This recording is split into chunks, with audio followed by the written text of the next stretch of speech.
श्री शिवाय नमस्तुभ्यम, हर हर महादेव, जय महाकाल। कैसे हैं आप सभी लोग? देखिए, आप सभी को पता है कि कार्तिक मास के महीने की शुरुआत हो चुकी है और ये जो कार्तिक मास का महीना होता है, पूज्य गुरुजी ने शिव महापुराण की कथा के दौरान कार्तिक खंड का वर्णन करते हुए बताया कि ये जो पूरा महीना होता है भगवान श्री हरि नारायण विष्णु जी को समर्पित होता है, जिस महीने में एक मृत्यु लोक का प्राणी जो अपने सच्चे मन से कामना करके मांग लेता है उसकी समस्त मनोकामनाएं पूरी होती है। आज के दिन आप सभी लोगों को 21 चने की दाल और ये 2 सुपारी का उपाय करना बिल्कुल भी नहीं भूलना है, जो उपाय सिर्फ और सिर्फ बुधवार के दिन किया जाता है और किसी भी दिन नहीं। गुरुदेव ने कहा, जिस कामना को, जिस भाव को व्यक्त करके आप इस उपाय को करेंगे, आपकी वो कामना निश्चित रूप से पूरी होगी। गुरुदेव जी की ही कथा से सुन करके और समझ करके पूरे उपाय को बहुत ही आसान भाषा में आप सभी लोगों को बताऊंगा, परंतु उससे पहले आप सबसे बस एक छोटी सी प्रार्थना, जो लोग पहली बार आए हैं चैनल को सब्सक्राइब जरूर कीजिएगा और वीडियो को लाइक करके देव आदिदेव महादेव का कोई सा भी प्यारा नाम कमेंट बॉक्स में लिखना बिल्कुल भी मत भूलिएगा।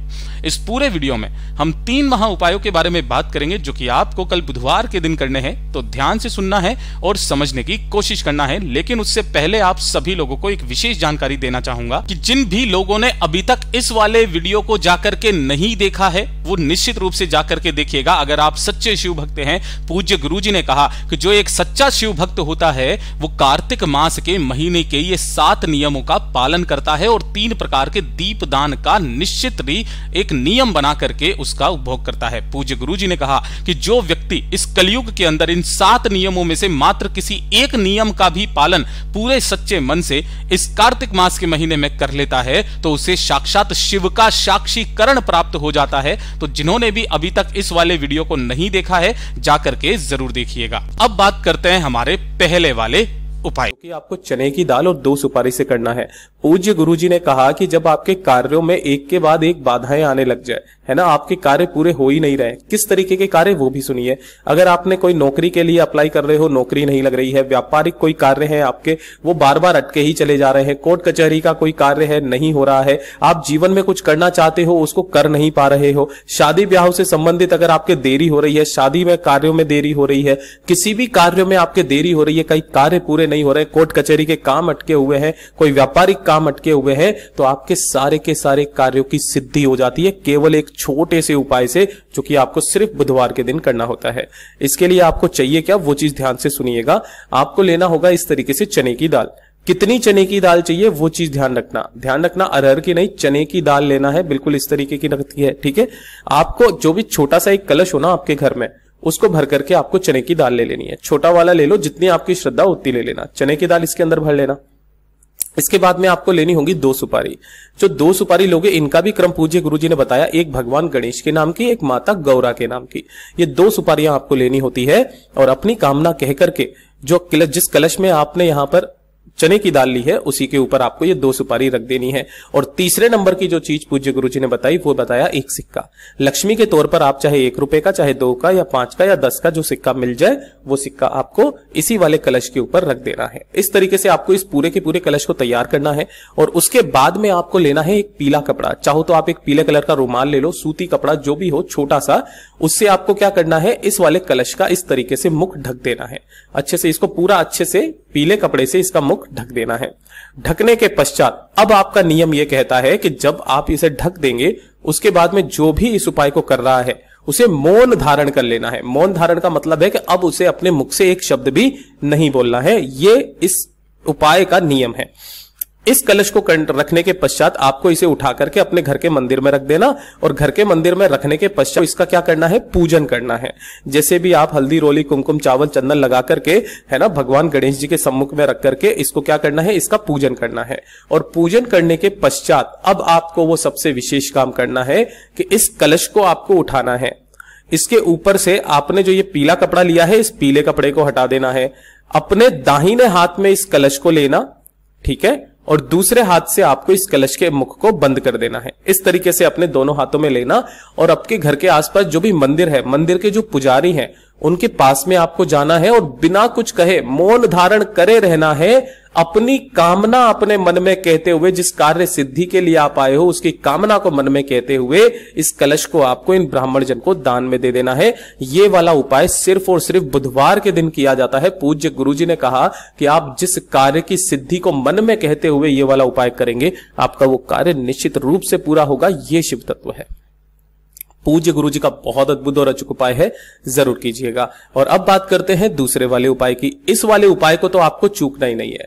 यह होगा आपकी बड़ी से बड़ी इच्छा, बड़ी से बड़ी कामना पूर्ति के लिए। अगर आपकी कोई विशेष मनोकामना है जो काफी समय से पूरी नहीं हो रही, गुरुदेव ने कहा कि जब आप उपाय कर करके थक जाओ लेकिन आपकी वो विशेष कामना पूरी नहीं हो रही है, महादेव तक आपकी बात नहीं पहुंच रही है, तो बुधवार के दिन का यह वाला उपाय करना मत भूलिएगा। और यह है कार्तिक मास का बुधवार, कृष्ण पक्ष का बुधवार। इससे सुंदर दिन कोई हो नहीं सकता जिस दिन आपकी बड़ी से बड़ी कामनाएं पूरी होती है। इसके लिए आपको चाहिए होगी गिन करके 5 बेलपत्र। नहीं मिलती है तो जब आप शिवालय जाएंगे तो शिवलिंग पर बहुत सारी बेलपत्र चढ़ी हुई रहती है, आपको मात्र 1 बेलपत्र वैसी की वैसी वहीं से 5 बेलपत्र उठा लेनी है। उन्हें स्वच्छ जल से धो लेना, काम में ले लेना। इसी के साथ में आपको चाहिए होगी 5 दूर्वा, है ना। अब कितने गांठों की लेनी है ये पूज्य गुरुजी ने नहीं बताया। जो देसी दुर्वा होती है ऐसी 5 दुर्वा आपको लेनी है। थोड़ा सा लेना होगा आपको शहद। शहद मात्र आपको 2 से 3 बूंदे आपको शहद की चाहिए, इससे ज्यादा नहीं चाहिए। और थोड़ा सा ही चाहिए होगा आपको लाल चंदन, ठीक है, इस तरीके से लाल चंदन। ये 4 चीजें आपको लेनी है। और साथ ही साथ 1 लोटा शुद्ध जल अपने घर का ले लेना है तांबे के कलश में। बस इन्हें लेकर के आपको पहुंचना है भोलेनाथ के मंदिर में बुधवार के दिन, कार्तिक मास के कृष्ण पक्ष के बुधवार के दिन। यहां जैसे ही पहुंचोगे आपको शिवलिंग के पीछे की तरफ, यहां पर उत्तर दिशा नॉर्थ डायरेक्शन की तरफ में मुख करके खड़े हो जाना है। खड़े हो जाने के पश्चात सबसे पहले आपने जो 1 लोटा शुद्ध जल लिया है उसे भोलेनाथ की शिवलिंग पर समर्पित करोगे। श्री शिवाय नमस्तुभ्यम मंत्र का स्मरण करते हुए, ओम नमः शिवाय मंत्र का स्मरण करते हुए जब ये पूरा जल समर्पित हो जाएगा, उसके बाद में अपनी कामना के लिए जब आप इन चीजों को समर्पित करोगे तो समर्पित करने का नियम बदल जाता है। जो आपने 5 बेलपत्र लिए हैं, सबसे पहले आपको करना क्या है, 5 बेलपत्र की ये जो नीचे वाली डंडी होती है ना, इस नीचे वाली डंडी को आपको शहद में डुबोना है। पूरी 5 की 5 बेलपत्र की डंडी को आपको शहद में यहां पर डुबो लेना है ना। और एक एक करके भोलेनाथ जी का एक बहुत प्यारा सा नाम है काशी विश्वनाथ, है ना। काशी विश्वनाथ महादेव का नाम लेकर के, चूंकि 5 बेलपत्रियां आपको शिवलिंग के ठीक ऊपर ऐसे समर्पित करनी है कि डंडियां जलाधारी की तरफ रहे, बीच वाली पत्ती का मुख आपकी तरफ में रहे।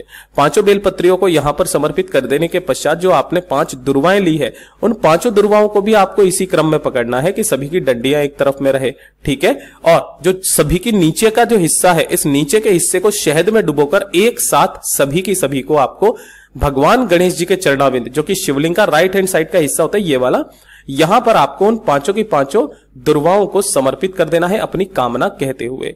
जब आप यहां पर समर्पित कर दोगे, उसके बाद अपने दाहिने हाथ की अनामिका उंगली को आपको इस लाल चंदन के अंदर डुबोना है। इस चीज का ध्यान रखना, लाल चंदन के अंदर डुबो करके आपको 7 बिंदियां माता अशोक सुंदरी के स्थान पर लगा करके दोनों हाथों को फैला करके अपनी कामना बाबा से बोल करके वापस घर की तरफ चले आ जाना। चाहे कितनी भी बड़ी आपकी कामना हो, गुरुदेव ने कहा 21 दिन के अंदर अंदर पूरी होती है। पूज्य गुरुजी का ये वाला उपाय बहुत ही ज्यादा खास और अद्भुत है, जरूर कीजिएगा। और ये तीसरे नंबर का उपाय मेरे सभी भाई बहनों के लिए, साथ ही साथ उनके परिवार के बुजुर्गों के लिए, कि अगर शरीर में किसी भी तरीके की कोई परेशानी है, शारीरिक परेशानियां जितनी भी है, अब वो शारीरिक परेशानियों में कौन कौन सी बताई गुरुदेव ने, जैसे कि शारीरिक कष्ट आपके होते हैं, शरीर में कहीं पर भी दर्द रहता है ना, घुटनों में, कंधों में, कमर में दर्द बहुत ज्यादा रहता है, असहनीय दर्द होता है, नसों ने कार्य करना बंद कर दिया है, बहुत ज्यादा कष्ट में जीवन बीत रहा है, तब आपको एक छोटा सा काम, लगातार 7 दिन वाला उपाय है ये, लगातार 7 दिन, बस आपको ये वाला उपाय करना है। आपको करना क्या है, इस तरीके से लेना होगा थोड़ा सा इत्र, है ना, जो भी आपको इत्र मिल जाए, ध्यान रखना परफ्यूम वगैरह नहीं है, इत्र लेना है। और 1 लोटा लेना है शुद्ध जल अपने घर का तांबे के कलश में। इसके अंदर आपको मिलाना होगा थोड़ा सा पवित्र नदी का जल, जनरली आपके घरों में गंगा जल मिल जाएगा, थोड़ा सा गंगा जल मिला लेना। और जो इत्र आपने लिया है उस इत्र की 2 से 4 बूंदे आपको इसी के अंदर मिला लेना है।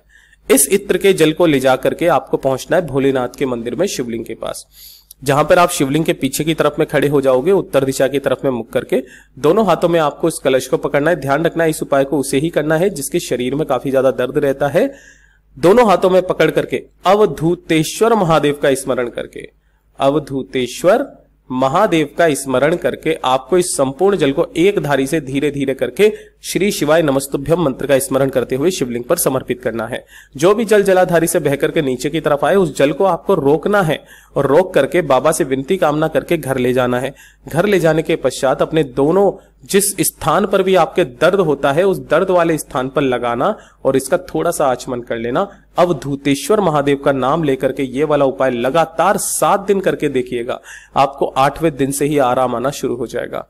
पूज्य गुरुजी के सभी उपाय बहुत ही ज्यादा खास और अद्भुत है, जरूर कीजिएगा। वीडियो पसंद आए तो लाइक जरूर करना, चैनल को सब्सक्राइब जरूर कीजिएगा। मैं आपसे मिलता हूं अगले वीडियो में, तब तक के लिए ओम नमः शिवाय, हर हर महादेव, जय महाकाल।